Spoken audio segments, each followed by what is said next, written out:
I'm Thomas Smith. I'm going to look at a vintage camera. This is the Kodak Pocket Instamatic 10 camera.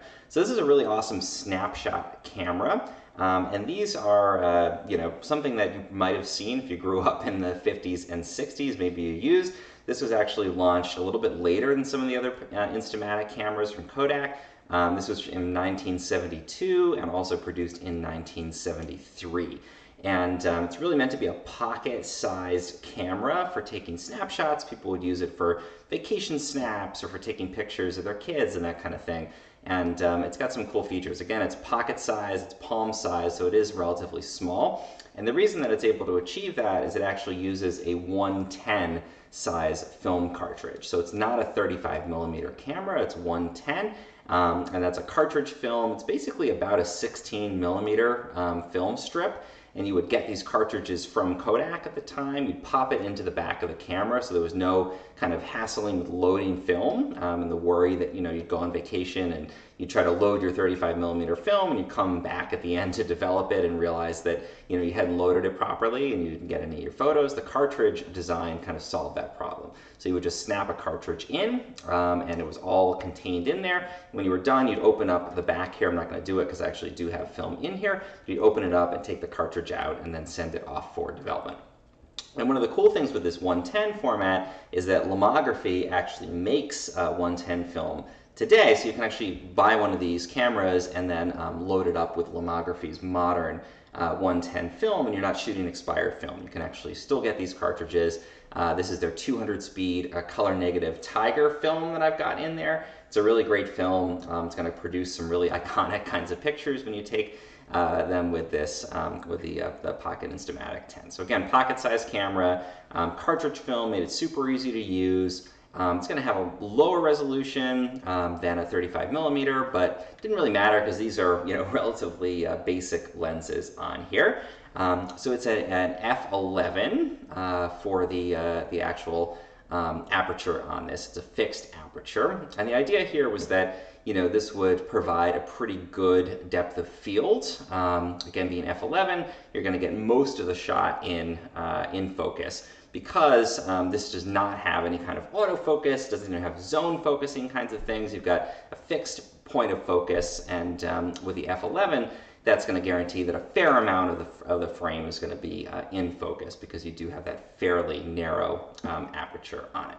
So the trade-off with that was that it really only worked when you had a good amount of light, because an f11, maybe 100 or 200 speed film, you're going to need a ton of light to make that work. But again, the trade-off is just how do you get everything to be in focus. So it's sort of similar to like a disposable camera today, similar thing where you have a lens that doesn't have any ability to focus. So they go for a really narrow aperture, relatively high f-stop number there, and that means most of the scene is going to be in focus, but you're going to need a lot of light.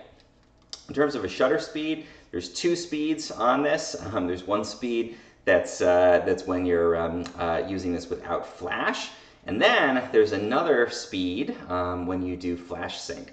And this used Magicubes for the flash, which we'll get to in a second, which is a really cool element of this camera. So you could use flash with it, but again, we'll get into exactly how that worked. We got the little Kodak logo on the front. We've got our viewfinder, and we've got the actual lens on there. So the viewfinder we've got on the back here. We can peer through. It's a nice big rectangle, pretty bright. No focusing lines or anything like that in there. Nothing to really disrupt the experience of looking through there. We've got a little strap connector here for a carrying strap. Again, if you had a wrist strap, taking this kind of thing on vacation. And then one of the coolest, most iconic kind of 70s aspects of this camera is that it had a customizable little emblem that you could decide what you wanted it to have. So this is the flower power one, and I love that they have all these different ones. There's the flower power, but you could also get ones that had American flags, so they were really catering to all the different audiences in the 70s. And I really love this little 70s style flower power type of one on here. So nice way to customize that camera. It's a 25mm lens, by the way, so relatively wide. You're going to get a fair amount in the frame on here, again, just pretty easy camera to hold and to use. Super simple controls on here. So we've got our shutter button on here that's going to fire the shutter. We've got a film advance lever on the back here. So as we push this, it's going to advance the film. And then the frame counter is actually built into the cartridge. So you can see there I'm on frame 13.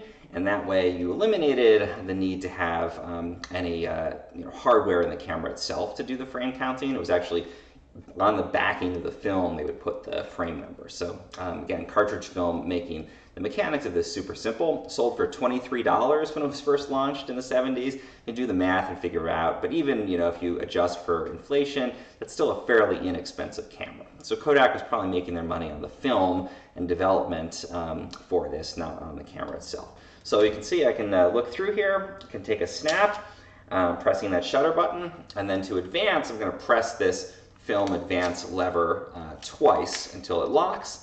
Once I've done that, I can't advance this anymore. That means I've successfully moved on to the next frame.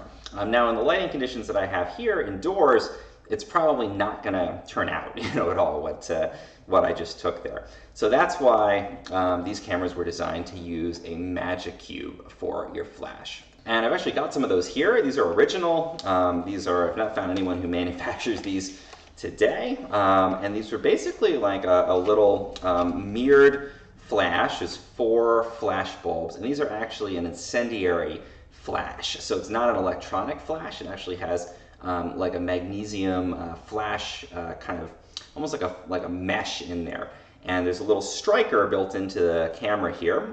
So when you fire the shutter, it's going to actually use a little striker to hit the bottom of the flash cube, and it triggers that little incendiary charge almost, and makes a super bright flash, again without any need for electronics.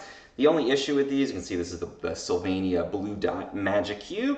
The only issue with these was that you had to stand relatively far back. They have a shield over the front, but sometimes there could be situations where these would fracture, so a little bit scary sometimes, I guess. But we're just going to snap this Magicube flash into our camera here. It just clicks right into the top, and you can see how that's loaded up. And then again, when I fire the shutter, it's going to go ahead and fire that flash cube. So I can position this. I'm actually not going to get super close to it because, again, these are about 40-year-old flash cubes.